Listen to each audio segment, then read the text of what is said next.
People say to me all the time, where do you get your enthusiasm? What reservoir does this come from? How do you remain so passionate about sport? Well, it's just because it's the little boy in me that is never going to go away. I'm still a kid, I'm still a kid. I'm always going to be a kid. I mean, the day that I walk out on a Major League Baseball field to watch batting practice, the day that I go into an NFL locker room after a game, an NBA locker room, an NHL locker room, I'm sitting in a press box here, there, everywhere. The day that becomes blasé to me is the day I hang it up. It's the day I say, the hell with this, man. I'm over it. It doesn't mean anything to me anymore. All right, here's Jim in New Jersey. He's on our program. He's on Mad Dog Unleashed. Jimmy, how are you today, pal? I'm doing well, Chris, and thanks as always for taking the call. You got it, buddy. What's on your mind? Hey, I listen to Dino occasionally. I thought he did a phenomenal job with the draft last night. I was really not going to even watch it, and he got me so into it. When I got home last night, I watched the whole rest of the first round. But in sports these days, there are far too many people who are jaded. This isn't a job to me. I know it's cliche-ish to say, well, it's a labor of love. Well, yes, it is. Indeed it is, but it's something that just is, it's amazing. Robert is in Charlotte, North Carolina, USA, on the Dino Costa Show on this Monday. Hi, Robert. Hey, Dino, I just wanted to say that the candid, unscripted nature, the spontaneity of your show is what makes for entertainment. And it's the first time I've ever listened to your show, but it will not be the last. I mean, really, it's amazing. I'm sitting here before a microphone, and I'm talking to America, if not the world, on SiriusXM.com. It's amazing, and I'm getting paid very good money to do this. What do you want to do when you grow up, Dino? Well, I want to be a sports talk host. Yeah, but really, what do you want to do? Well, I want to be a sports talk host. That's nice. But really, what do you want to do? Mendham, New Jersey. Mike is on the Dino Costa Show on this Thursday, hour one. Hi, Mike. Well, first off, excellent job as always. There's no one on the radio or anywhere that I know of that's covering this draft who is as knowledgeable as to what's going on. And it's, tremendous radio as always. So thank you for that, and we appreciate it. I'm not about numbers. I'm not about stats. I'm not about contests. I'm not about tweets and Facebooks. I'm not about meaningless, irrelevant, or obvious minutia. The last thing that I want to talk about on this show is stuff that is obvious, that you already know about, that I already know about. Why would I bring it up? You can get that on any other Tom, Dick, and Harry sports radio program anywhere. I'm not looking to do that. I've never looked to do that. Charlotte, North Carolina. Rob is on the Dino Costa Show, Mad Dog Radio, hour 2 on a Wednesday. Rob. Hey, Dino, thanks for what you're doing, man. You're the undisputed heavyweight champion on talk radio and sports radio, and I really appreciate your message that you send out for the people that don't have a voice. I have reinvented the craft of sports talk radio. It is mine. I've defined it. I charted the course. I own it. Oh!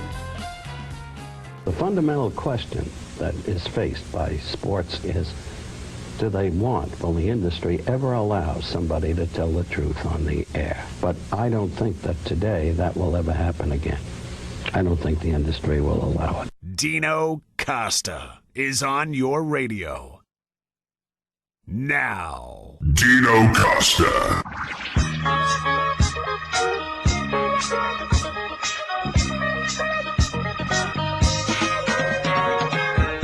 It's Tuesday across North America and around the world, and you're listening to the worldwide Dino Costa radio experience on Sirius XM's Mad Dog Radio. All too often, sports are being overrun by hoodlums.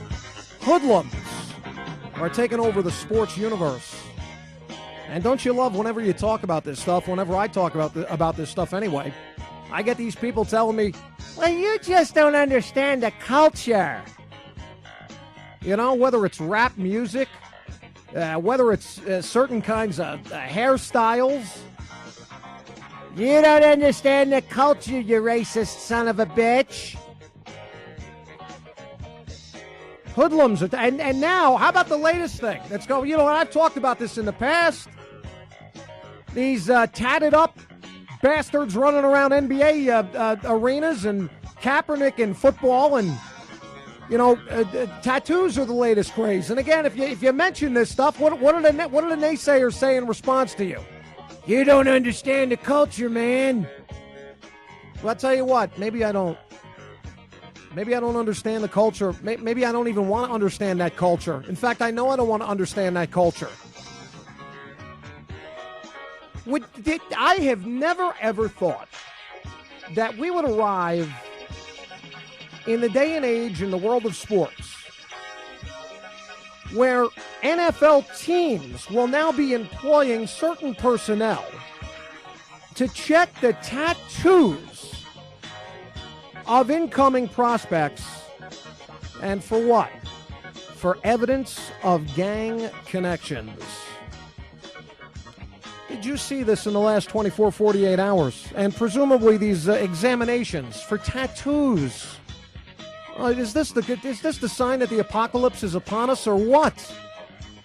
These would presumably occur, these inspections, line up for your tattoo inspection right here, at the scouting combine, where the players are looked over in every way, shape, and form. I can't believe it. It's something that is, again, just evidence that the sports universe has spiraled completely and totally out of control. I don't want to hear this garbage about not understanding culture either. I don't want to understand your culture. You understand? I don't want to assimilate to your culture. Damn it, you assimilate to the proper culture, the respectful culture, the dignified culture. Why don't you drag me down into the gutter with you, you rat bastards? I'm an issues-based guy. I do an issues-based radio show. And with that, by the way, first things first on this Tuesday, Kaplan, is it July the 23rd? It is. Well, first things first on this Tuesday, July the 23rd show, and that is this, that this show is not going to yield to, nor will this show be held hostage to Ryan Braun dialogue for 4 straight hours. I mean, I plan to touch on the Braun situation, the overall hypocrisy of Major League Baseball in lieu of the Ryan Braun suspension. But if you're expecting a Ryan Braun fest for 4 straight hours here, you obviously have the wrong show at the wrong time and on the wrong day. It is just not happening. Besides, how can I talk Ryan Braun all day long when there's a soccer renaissance taking place in one of the unlikeliest places in the country? Did anyone else read the terrific piece in today's New York Times sports section by columnist Sam Borden on what's going on in Kansas City, of all places, with Sporting Kansas City of Major League Soccer? And it's really too bad. I was making my way through this piece today.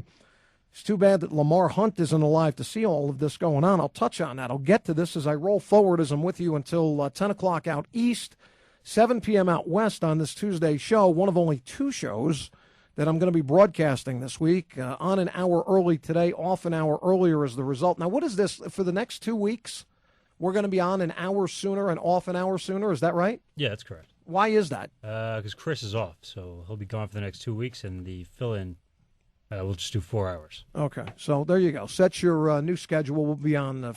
So what that means? What we're on at? What time on the East Coast? 6? 6 o'clock on the East Coast. Yeah. And 3 o'clock out west. Yeah. For the next 2 weeks. Yeah. All right. That's Andrew Kaplan. He's with Richard Mendes. They're your producers in New York. And somehow, Mr. Joshua actually made it back from today's rodeo at Frontier Days here in Wyoming, Cheyenne, Wyoming. He did so in time to be here for the start of this Tuesday show. And I'm not feeling very well today for some odd reason. I can't explain it. Maybe I've had too many days off in a row. I don't know. But the voice doesn't feel up to snuff today. And I don't feel like I'm in the best of physical state of being. And so I'm going to listen. I don't know, really. I might be a little ornery today. I read that thing at the top about 10 minutes before the show started. And with CBS Sports that I read it on, the thing about the tattoos with NFL players. Can you imagine? Would you ever have thought, if you're a longtime NFL fan like myself, now for some of these, these contemporaries that have only been following the NFL the last 5 or 7 years, I mean, this is par for the course for these bastards. But for guys like me and you, I mean, to think that we have arrived at a day and a place and an age where the NFL is going to start looking for signs of gang-related tattoos. Some league, this Roger Goodell's got going there, some league Man, what does that say about the state of the professional world of sports? It is, it's gone to hell. And I was going to say it's on its way to hell in a handbasket. It arrived in hell a long time ago. And, as another day falls from the calendar this summer, we become closer and closer. I was thinking about this over the weekend, and then yesterday, potential significant change in the structure of college football, as in I guess he's a somewhat refreshing voice in college football. It belongs to the new Big 12 commissioner, Bob Bowlesby, he stated without any reservation yesterday during the start of Big 12 Media Days in Dallas, as the Big 12 has got their Media Day thing going on, and it's in Dallas.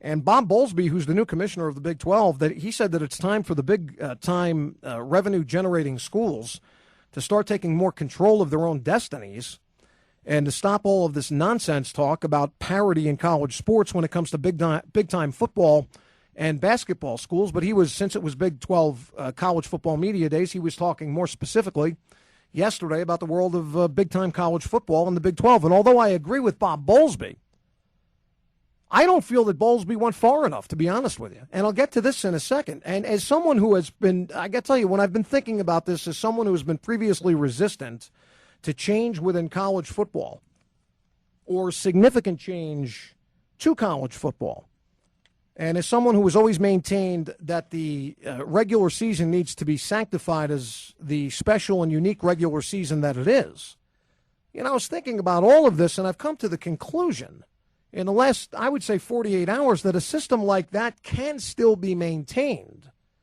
You can still have that sanctified, special, and unique regular season that I just talked about. And I've come to the conclusion that this is a system that can not only be maintained, but it also can include a few more teams in a playoff system. Now, don't forget, as I said just a second ago, I've been very resistant to any kind of a wide-scale, multiple-team playoff system that goes beyond 4 teams. But maybe we can stretch that beyond 4 teams to 6, no more than 8, but I think we can do all of this while we continue to hold the regular season in college football as something that is special, that is unique, that is a championship weekend each and every weekend of college football being played. And I think we can do this while also allowing the smaller and the less revenue-producing schools to feel as though, they count a little bit. And they may be involved in the process of contributing to the college football ecosystem while not being a powerhouse program at the same time, like, for instance, an Ohio State, a Florida, an Alabama, so on and so forth. Bob Bowlesby said yesterday, well, he said a few things. He said, for instance, one quote that I have here in front of me, he said, Northern Iowa, which plays Division I football, and Texas, which obviously plays Division I football, that these two schools have nothing to do with one another.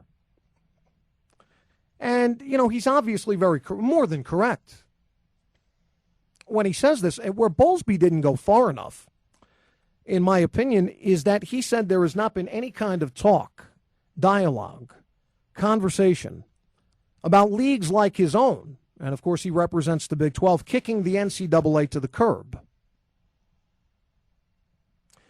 And I've noted here many times before that the world of big-time college football doesn't need the NCAA anymore.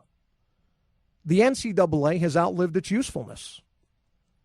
That these leagues, that they should seek, I'm talking about the big conferences, that they should seek to galvanize, to set up their own governing body or governing bodies. And in the process, they should tell the NCAA to go take a hike, is what they should do. I mean, you look at the Big 12. Well, let's count the ways here, and the leagues. The Big 12, the ACC, the SEC, the Pac-12, and the Big 10. I mean, these are the power conferences. And these are the conferences in college football that should mostly call all the shots.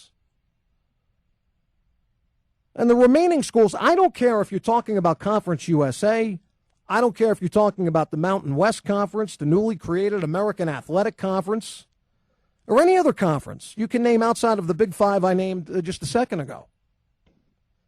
None of those conferences, all with nice schools, some with some pretty good football programs, but none of them in those conferences I just named, top to bottom collectively, none of them, unfortunately, can sit at the high rollers table with the big boys, nor should they be able to. The fact of the matter, folks, is that when you talk about this, they don't have the same cachet. They don't have the same juice. They don't have the same budgets that Ohio State and Auburn have. They don't have the same kind of national brand recognition that an Alabama or a UCLA does. And they definitely, without question, positively, they don't generate the same kind of revenue that, let's say, a Florida State or a Nebraska does. So in short, these schools at those conferences that I just mentioned, Conference USA, Mountain West, American Athletic, a couple of more you can throw in there, these schools need to not only recognize their own limitations in regard to some of the things I just mentioned, but in my way of thinking, they also need to galvanize amongst themselves to create a harmony within their own stratosphere that sees them creating value for what they do, of course, for themselves, for their fans, for their television partners, certainly. And these conferences and schools, they need to come to an understanding that not only are they not upper echelon, just because they have Division I status applied to their schools, but they need to acknowledge and fully concede that they also make a minor dent in the world of college football as opposed to the nationally known and brand-recognized schools and universities that routinely are responsible for pumping massive amounts of oxygen into the world of college football's environment. Bob Bowlesby said some great things yesterday, and he said some things in a matter-of-fact way. He didn't apologize for what he said. I just think he should have went further. I think he should have said that, you know what, we have had conversations about breaking away from the NCAA. Let me ask anyone. I'll ask Bob Bowlesby or any other big-time college football conference commissioner. What purpose does the NCAA serve to the world of big-time Division I college sports, college football specifically? I mean, there needs to be a reality check that is going on here. Now, I love college football. You know I love college football. It's one of the greatest sports that's out there. You know how I feel about college football, how they need to do things, and I think they're on their way to creating opportunities to put money into the pockets of those that are making all of these conferences and these specific individual schools millions, if not billions of dollars over a multi-year period of time. The O'Bannon lawsuit continues to loom large. I think that we're on the cusp, I've said this many times before, of seeing significant change in the structure and in the environment and in the atmosphere and in the application in and of itself of college football. I think it's coming. I think that these colleges and these universities and these athletic directors and these conference commissioners all can read the writing on the wall,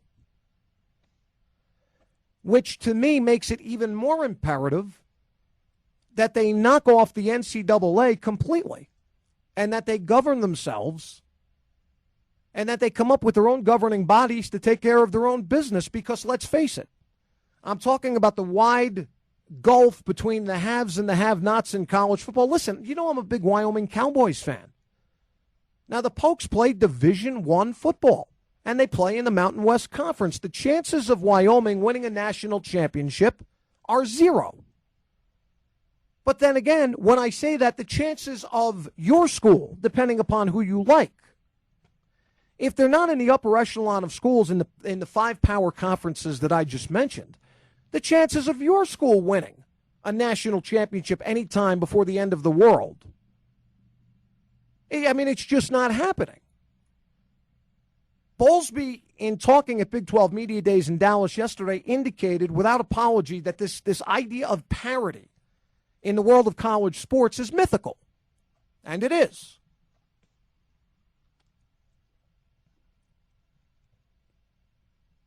Look at the Mountain West Conference. Since I'm sitting right smack dab in the middle of it, let me start here. And of course, the Mountain West Conference also includes, it includes my beloved Cowboys of Wyoming. This conference is represented and has been represented over the years by some pretty good schools, some pretty great athletes, so many of who have been drafted and gone on to play in the NFL, and some great coaches. But when you look at the Mountain West in total, beyond Boise State, let's be real. This is a conference with little in the way of national appeal outside of the Mountain West region and the towns that have Mountain West schools.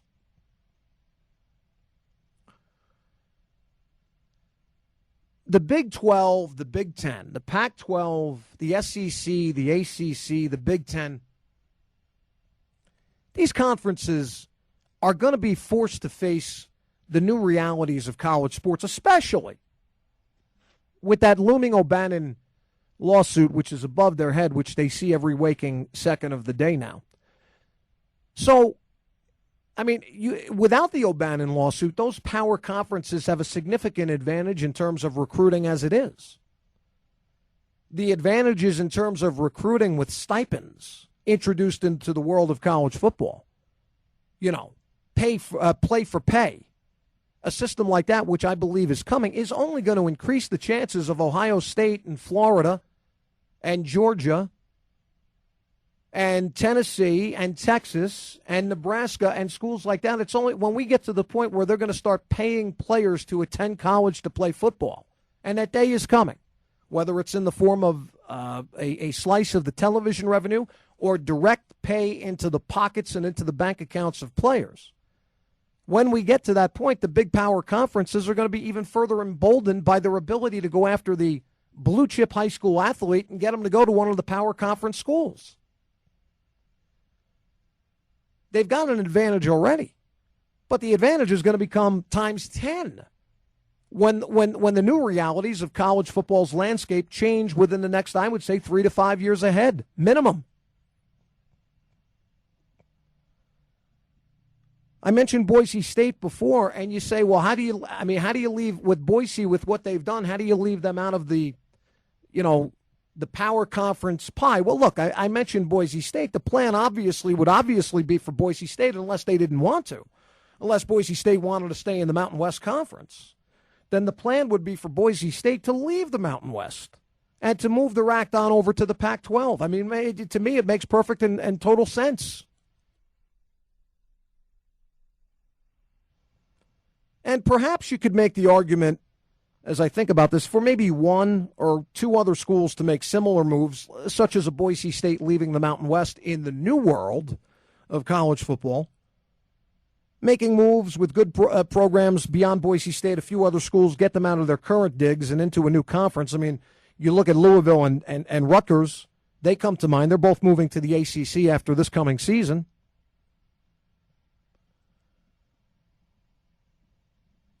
But the power conferences are the ones that are ruling the roost in college football. They have for so long. But because of the collective body of Division I, and again, I talk about schools like Northern Iowa, Wyoming, Nevada. You could take a host of other, Louisiana Tech. These are all schools that have Division I applied to them. There's no way that these schools should have the same say-so or even close to having the same say-so in the world and in the direction of college football as the big power conferences, the big schools, the nationally brand-recognized names. There's just no way that this should happen.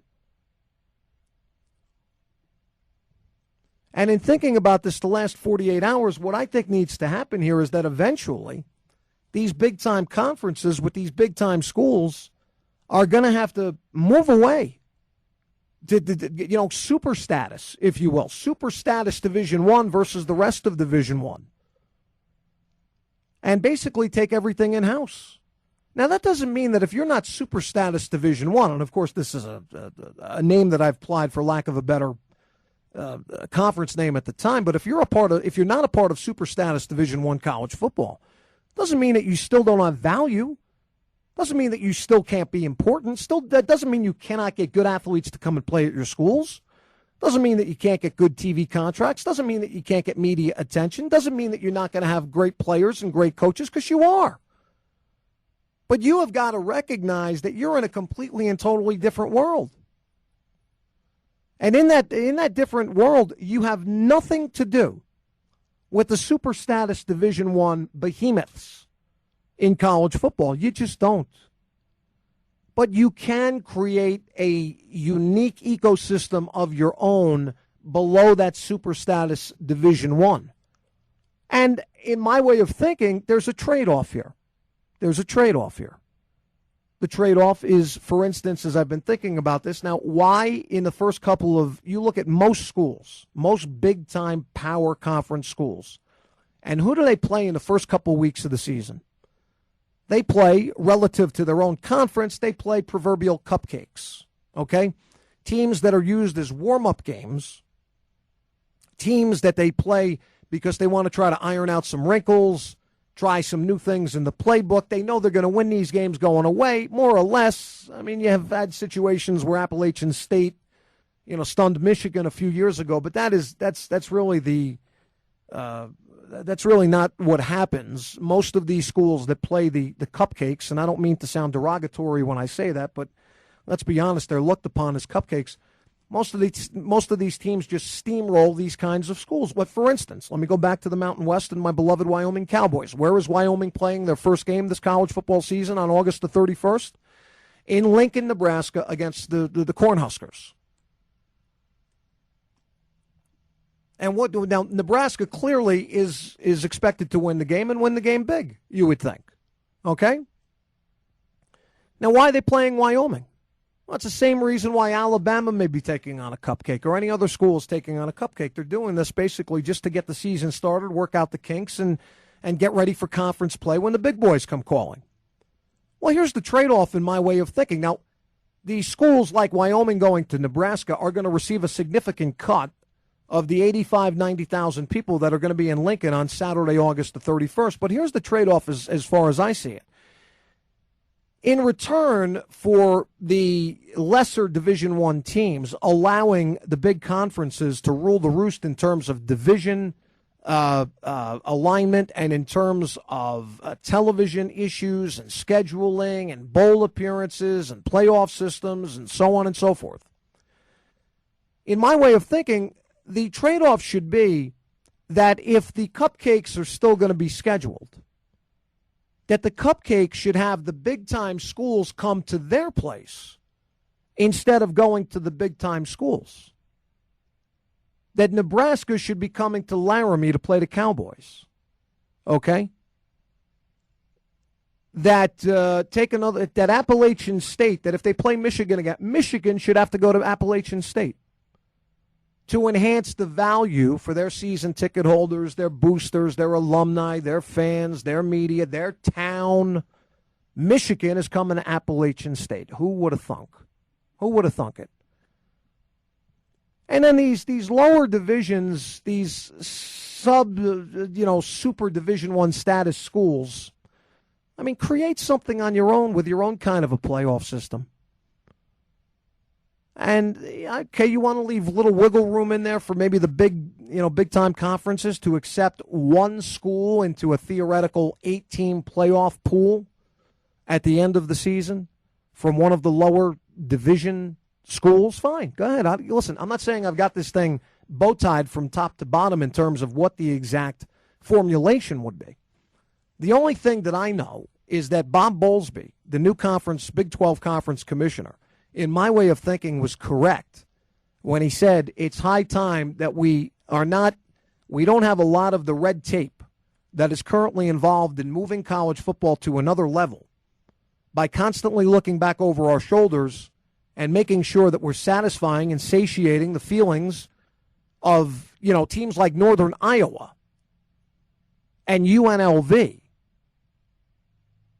in order to make the kind of adjustments, corrections, and revisions that we want to make to the college football universe going forward. But Bowlesby didn't go far enough, because the one thing I keep waiting for with one of these conference commissioners, and they had the SEC Media Days last week, Big Ten is coming up soon, later this week. Big 12 is in the midst of theirs in Dallas right now. I keep waiting for one of these conference commissioners to say, what the hell are we still doing with the NCAA? What is the purpose of the NCAA going forward here? What role do they play? Don't they just muddy things up? Don't they gum up the works more than anything and make doing business that much harder to do? Why can't these conferences during this day and in this age, why can't these conferences rely upon their own governing bodies, their own special task forces, their own ability to govern and police what's going on in their own conferences? What the hell do they need the NCAA for?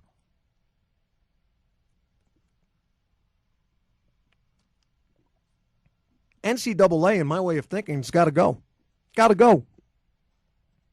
And even the lower tier Division I programs and the conferences that I mentioned before, even they have the opportunity to govern themselves. I think that the world of college football becomes cleaner. I think the world of college football becomes more enhanced, more manageable, less intrusive, less gummed up, if you will, in the works. Manage your own damn conferences. Manage your own teams. Work together collectively in those ways. Instead of having this massive, broad, sweeping power structure known as the NCAA serving as the giant watchdog of college sports. Why? First of all, college sports has become way too big. College sports has become way too damn complex for the NCAA, which at one time I believe did serve a proper purpose within the sports universe, but it's become so big, it's become such a massive franchise. The franchise of college Division I football has become so massive that the NCAA has a hard time keeping up. And not to mention the inconsistencies of the penalties and the way that the NCAA sees many of the conferences and the specific schools, and the inability to govern and to apply what you would consider to be fair practices and or sanctions against one school as related and compared and contrasted to the next school. So I don't know why I led with this. It was on my mind. I was thinking about it a little bit today, and I saw that thing, Kaplan, about the can you believe that the NFL, Kaplan, is entering the age where we're going to have the league looking at tattoos on players? It's a new low. You want to talk about bottoming out. And sports is becoming overrun by thugs. By the way, has anybody raised a furor as of yet? I know Georgie Zimmerman, who can come live in my neck of the woods any day he wishes, any day he chooses. We could use a few good George Zimmermans in my neighborhood as far as I'm concerned. But Georgie, did you see over the weekend, Kaplan, he rescued some people out of a car overturned on the highway. He's a hero. And so while people are still, they're going after this thing, the smoldering ruins of the trial, which still kind of, you can see the smoke coming up off of the trial still.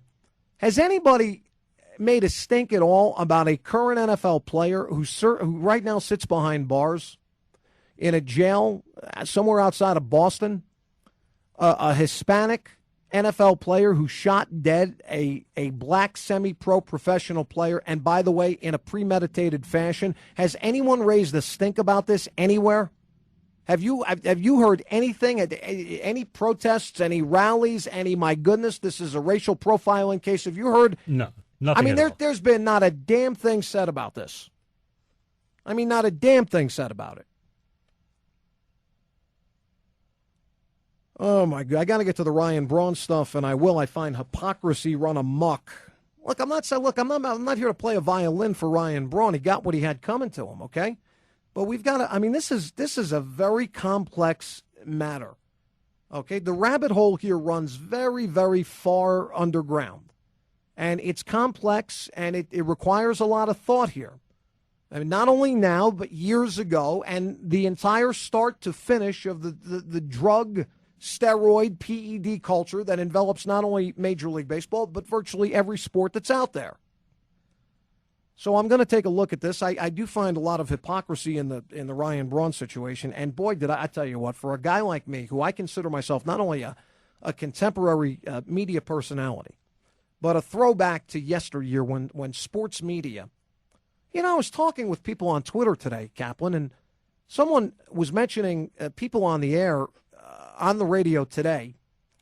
And I mentioned that one of the things that perplexes me greatly, one of the things that makes me shake my head in utter amazement, is that I consider that if you want to take issues and items of the sports world and apply them to a talk show, and those who have their name or names collectively on sports-related radio shows, that it's my opinion that 98.5% of all these people from north to south, east to west, and all the places in between who are on the radio today, talking on some level about issues and items in the world of sports, that it's my feeling that 25 years ago, 98.5% of these people who are on the air right now, Kaplan, would never have graduated beyond the call screener stage in this industry. I hope so. It is amazing to me when I listen to the radio in this day and age to hear the mediocrity that comes out of speakers. But you know what is even more aggravating than that, Kaplan, is that people's expectations are so low these days. And that's not only for radio, by the way. That's not only, that is in all sectors of society. You look at what expectations are today, the results that you're given and the expectations of people's expectations, Kaplan, have dropped down to curb level status. Yeah, can you blame them? They do not expect any more than what they get in this industry. And this is what allows, Kaplan, the 98.5% of the people that are on the air doing talk radio in any form or fashion today, this is what allows these people to be on the radio to begin with, because people's expectations on the other end of the speakers are so low to begin with. Yeah, they benefit. And so the people that are on the air, they benefit because of the low expectations, because the people expect and do not insist on anything more than mediocrity. It's amazing. And so I was on Twitter talking about some of that today, and I noticed on the very liberally geared Deadspin.com. Do you still go to Deadspin, by the way? Occasionally, yeah. One of my real heroes, and I have very few, in sports media.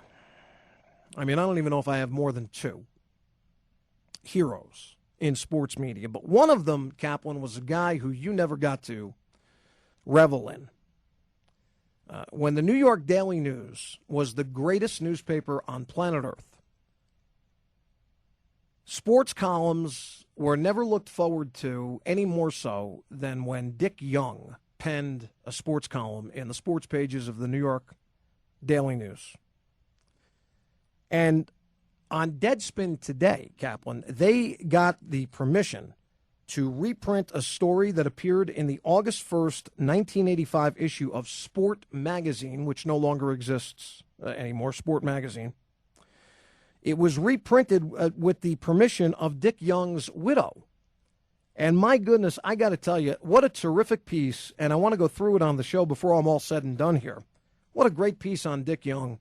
And you want to talk about a sports writer, a sports writer, and a guy that if you take, and speaking of mediocrity within the sports media, oh, and by the way, did I mention yet, Kaplan, that you can color me impressed so far with Peter King's new Monday morning quarterback football website? No, you haven't. Have you seen it yet? I have. I think it's on its way to hopefully some good things. Yeah, it's pretty good. In presentation style, delivery, it's bold, it's energetic, it's exciting. The writing hopefully will match the look and the aesthetics of the site. So I think they're off to a good start there. But getting back to this, you want to talk about mediocrity in media today. There is not a guy that writes in a newspaper today, anywhere in this country, online or in a newspaper or in a magazine or any periodical you want to talk about. There is nobody that can hold a candle to what a columnist writing about sports was all about when you talk about the late, great Dick Young, who was phenomenal. He was better than Murray out in Los Angeles. He was better than all of them. And to think that the New York Daily News, Kaplan, which has devolved into nothing but a fish wrapper newspaper, a newspaper that used to be one of the greatest in America, has fallen to such a status that Mike Lupica is considered to be the dean of the sports writers over at the New York Daily News. Coming from a newspaper that used to feature prominently Dick Young, to consider that the New York Daily News is now left with Mike Lupica is further sad commentary in the world of sports and sports writing in America. And I will get to this before I'm done. Also, the Redskins nickname issue has come up again. Yes, I am as tired of it, Mr. Joshua, as you are. But Art Monk, who used to play for the Redskins, had some things to say, and we'll get into all of that. And I love the way the Associated Press couches the whole Redskins thing, Kaplan. They go on to say that, for instance, I read a few reports today that a couple of Redskins from the glory days have been vocal in supporting the Redskins name, saying that Art Monk, for instance, says that the Redskins should at least consider changing their name because many, operative word in the sentence, many, Native American tribes are offended by it. You want to talk about misleading, reckless, and irresponsible journalism? To use the word many in the statement when talking about Native American tribes is completely and totally, it's a fallacy. It's erroneous. It's outright lying. The fact of the matter is, Kaplan, it should say, although not many Native American tribes object to the name Redskins. That's what it should say, not many. So there's that. There's that. What am I, 44 minutes into this hour? Yeah. Yeah. So we completed filming of the movie this past weekend, and Chesapeake Films from Las Vegas was here, and we had a great time with them. They were here for a couple of days and did some shooting for the film, and the film should be out in the next couple of months. And we brought them over to Frontier Days, Kaplan. We went to the rodeo. Yeah, I saw some pictures at a bar. You guys were having fun. Oh, we had a terrific time. Went over to the was it Friday night? I think it was Friday night. We went over to the Outlaw Saloon here in town, and there was a lot of people over there. They had a country western band that was live. I forget the name of them, but there was a lot of cowboys in the bar from the PRCA. That'd be the Professional Rodeo Cowboys Association, taking place with the week-long rodeo over at Frontier Park here. And we had Tuff Hedeman in town. He's got the finals of the championship bull riding are tonight over at Frontier Park. So there's all that going on. And Chesapeake Films was here. We finished up our shooting. And Truth Unscripted, Kaplan, the audacity of Dino Costa. Can't wait to see it. Is coming out very soon. So I saw some rough cuts because they played some for me. And the movie looks good, I got to say. The movie looks pretty good. But one of the things that I've tried to impress upon Joel Franco, who runs Chesapeake Films, Kaplan, is that I don't want, after the film comes out, for people to say, you know something, it was a good film, but it left me hungering for more. I don't want the film to be completed and they left so much stuff on the cutting room floor that people like you and others who are going to be watching it are going to say, man, they left out too much stuff. Yeah, just give us everything. You want it all. Yeah. Yeah. Do you believe you can tell the Dino Costa story in 60 minutes? No, definitely not. I tried to tell Joel Franco this weekend, this movie has got to be at least 90 minutes in length. I don't know how you feel about that, but 90 minutes in length to me is at bare minimum. Yeah, I don't know how you do it in less than 2 hours. It's amazing to me. I mean, what he's got to do is, see, what he's worried about is fitting it in for TV. You know, let's say the Stars Network or HBO or Showtime, one of these people, you know, the FX channel, I don't know. Let's say he sells it to them to play, right? They want to keep it within a 1 hour window. Okay, fine. So you know what? You make a made-for-television piece, and then you make the extended version. Yeah, they do that all the time. Of course, and you offer, you want to buy one, you can buy the 60-minute piece. You want to buy the one that's not. You cannot take this story and truncate it down to 60 minutes and effectively tell the story of my life and career. Can you? I mean, your opinion now. Yeah, definitely not. That's crazy. Why is it crazy? To do it in 60 minutes. There's too much there. I've seen half of what you have, and I think there's no way you can do that in an hour. See, the one thing I tried to tell him was, my life has not been pretty. Don't make this a pretty film. You know, be like The Show. Make a documentary that really kind of translates well to the show, Kaplan. The show is gritty. The show is without a template. The show's organic. So kind of fashion the movie to fit the show, no? Yeah, you got a great template there. That's what I mean. Make it, don't. In other words, he made one previous documentary, correct? Before this one. Okay, don't make this documentary anything like that documentary. You've already done that. Nothing, exactly.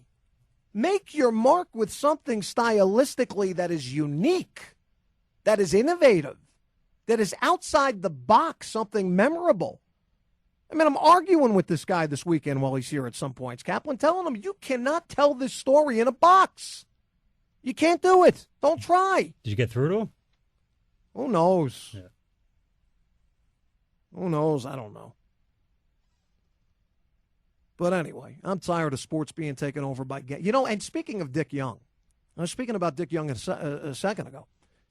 Speaking of Dick Young, that we have three breaks this hour? Yeah. You got to be kidding me. What a travesty. How do you do a radio show with 3 breaks and a sports bite in 1 hour? How? But speaking of Dick Young, real quick, could you imagine Dick Young in today's present day and age writing?